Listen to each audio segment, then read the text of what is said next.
उस कर्म का तरीका बताओ जिससे कर्म करो और बंधन भी ना हो। इसका बड़ा ही सहज तरीका है।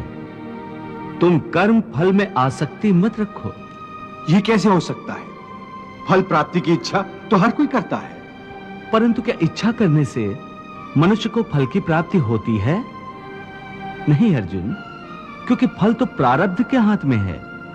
और जो भी मनुष्य फल प्राप्ति की इच्छा करता है, उसका मन फल के बारे में सोचकर अपने कर्म और कर्तव्य से विचलित हो जाता है और उसे वो फल प्राप्त नहीं होता जिसकी उसने इच्छा की थी। पार्थ, मनुष्य केवल कर्म कर सकता है, फल कदापि मनुष्य के अधीन नहीं है।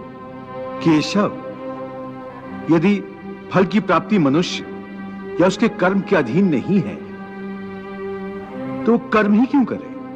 क्योंकि मनुष्य का धर्म है अपने कर्तव्य का पालन करना, इस कर्तव्य पालन के लिए आवश्यक कर्म करना।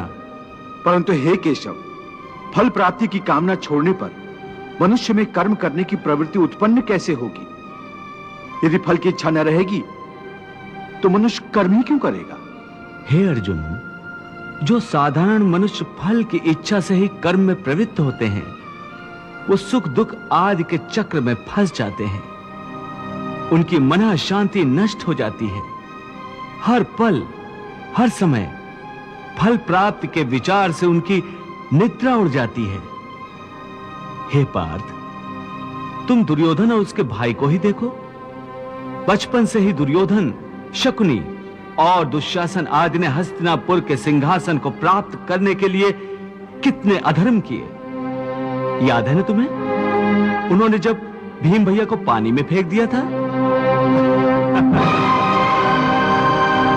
और वो घटना भी याद होगी जब इन्हीं कौरवों ने तुम सब पांडवों को लाक्षागृह में जलाकर मार डालने की चाल रची थी।